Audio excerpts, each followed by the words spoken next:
आता तुम्ही बोला. मी आपली इकडनं यायला निघाले, त्यांनी सांगितलं नाही नाही तिकडं खड्डा आहे, अशाच या. आता मला सांगायला बरं वाटतंय की खड्ड्यातनच चालायची आम्हाला सवय झाली, असं आहे आमचं सटाणं. आणि खड्डे कसे असावेत आणि कुठं कुठं असावेत, नेमकी माझी ना राहण्याची जागा पण फार विचित्र आहे. मी नेमकी सुयश डेव्हलपरच्या मागच राहते,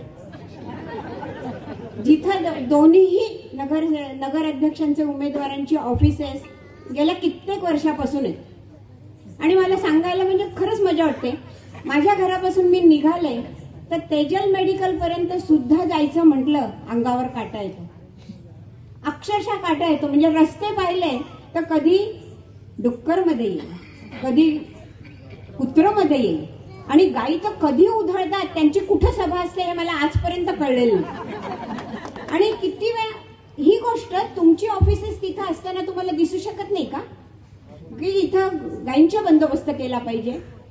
परवा माझ्या असिस्टंटला तिथं कुत्रं चावलं, मी दवाखान्यात घेऊन गेली, म्हटलं आईला पटकन लस द्या. काय सांगावं त्यांनी, लस शिल्लक नाही. मी म्हटलं का, म्हणे 10चा कोटा दिलाय रोजचा, 10 पेक्षा जास्त इथं पेशंट रोज येत आहेत आणि तरी लस उपलब्ध नाही. कुत्रं चावलं होतं, तिथनं उठलं. म्हटलं आता मग तुमच्याकडे लस नाही तर कुठं मिळेल. ते म्हणे असं करा तुम्ही निरपूरला जा, PSC ला. निरपूरला गेलो, निरपूरवाले म्हटले आमच्याकडे पण लस नाही. म्हटलं आता कुठे जायचं, ते म्हणे आता कपालेश्वरला जा.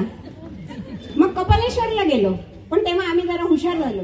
आम्ही आधीच कपालेश्वरला 2-4 असे मोठ्या लोकांचे फोन करून ठेवले की एक लस आमच्यासाठी बाजूला करून ठेवा.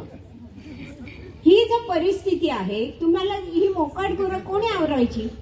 कुत्रे पाहिले तर भीती वाटते. म्हणजे सकाळी फिरणाऱ्या बायकांना, सगळ्या बायका इकडनं जातात. कुत्रे, गाई, म्हशी, गुरं, ढोरं आणि खड्डे ह्यांच्यापासून मला मुक्तता पाहिजे. हे सामान्य माणसांच्या वतीने रुपालीताई माझं तुम्हाला आव्हान आहे. आमची जास्त काही अपेक्षा नाही येतो, आम्हाला फक्त छान आनंदाने जगायचंय. आणि आनंदाने जगायचं असेल तर आम्हाला हे खड्डे नको.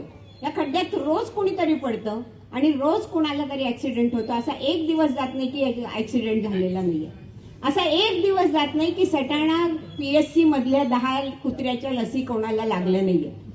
एक दिवस असा जात नाही की कुत्रे आणि डुकराची पिल्ल यांच्या मारामाऱ्या पाहिल्या नाही. तुम्हाला हे सगळ्यांना असे हे सगळं दिसत असेल. मग साधं आणि चांगलं लाईफ आपल्याला देण्याची जबाबदारी कोणाची.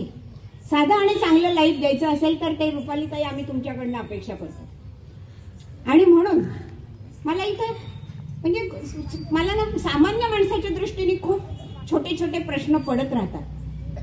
नगराध्यक्ष पदासाठी 3 उमेदवार उभे आहेत. एक आहेत सुनील मोरेंचे मिसेस, एक आहेत राहुल सोनाण्यांचे मिसेस, पाटलांच्या मिसेस.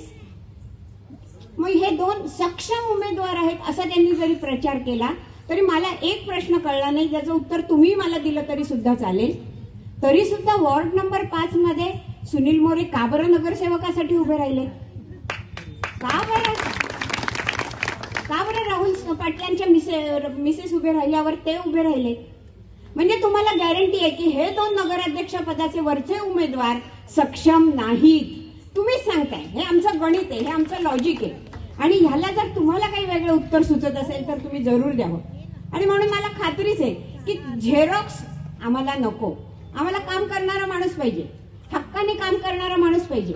आणि मग काम करणाऱ्यांचे क्रायटेरिया मला एकदम सोपे आणि चांगले वाटतात. आपण काम कोणाला सांगतो असा मी नेहमी विचार करते.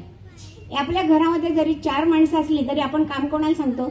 एका मुलाला जर सांगितलं तो सांगतो नाही का करेल मी नंतर. एकदा सांगितलं, 2दा सांगितलं, 4दा सांगितलं, त्यांनी सांगितलं करेल नंतर तर आपण शेवटी त्याला सांगणं सोडून देतो. म्हणजे काम आपण हे फक्त करणाऱ्याला सांगतो, जो करतो त्यालाच आपण सांगतो ए बाई हे एवढं पटकन काहीतरी करून घे. आणि असा करणारा आपल्याला उमेदवार पाहिजे. तो मला रुपालीताईंच्या रूपात दिसतो. रुपालीताई शिक्षित आहे,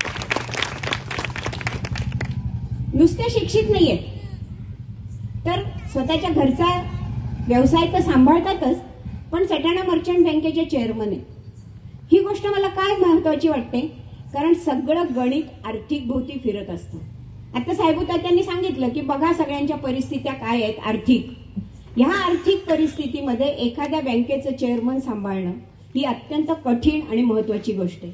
ती तिने व्यवस्थितपणे पार पडली.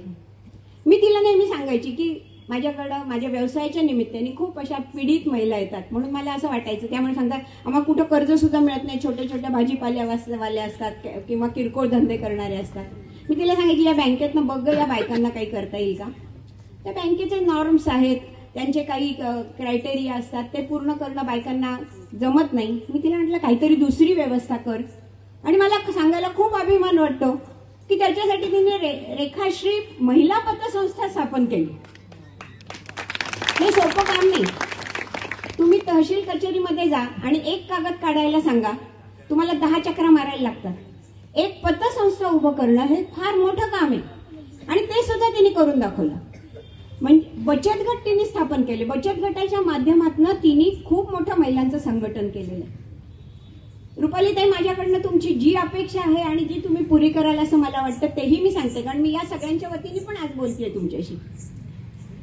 महिला आणि बालकल्याण विभाग आहे.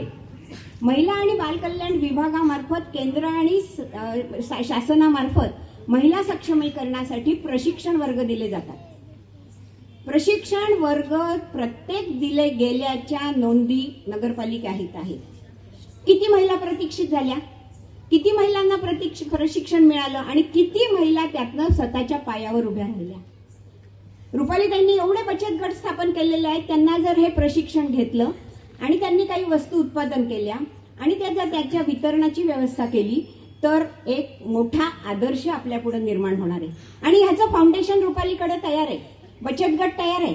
त्यांना पायावर उभं करायचं, प्रशिक्षण द्यायचं. पण हे पुढे कोणी केलंच नाही. प्रशिक्षणाचे पैसे खर्च झालेले आहेत, पैसे गेलेले आहेत, प्रशिक्षण दिलं गेलेलं आहे. त्यामुळे मला असं वाटतं की आपल्याला रुपालीताईंना निवडून देण्याशिवाय दुसरा पर्याय नाही. आणि म्हणून मला चिठ्ठी आलेली आहे, वेळ कमी आहे म्हणून मी आपल्या सर्वांना सांगते की वेळ जरी कमी असला तरी वेळ आपल्याकडं मंगळवारपर्यंतचाच आहे. कमी म्हणजे तर मंगळवारी सकाळी गॅस सिलेंडरवर आपल्याला शिक्का मारायचा. निर्मलाताई आणि वदान साहेब या दोघांचंही काम आपल्या वॉर्डमध्ये भरपूर आहे, तेव्हा त्यांनाही विजयी करा असं मी तुम्हाला आवाहन करते. आणि आपल्यासारखी एक सामान्य महिला आपल्या घरासारखी आपली नगरपालिका व्यवस्थितपणे चालवेल अशी मी तुम्हाला हमी देते. तरी सर्वांनी मोठ्या संख्येने मतदान करून तिला विजयी करा अशी मी तुम्हाला विनंती.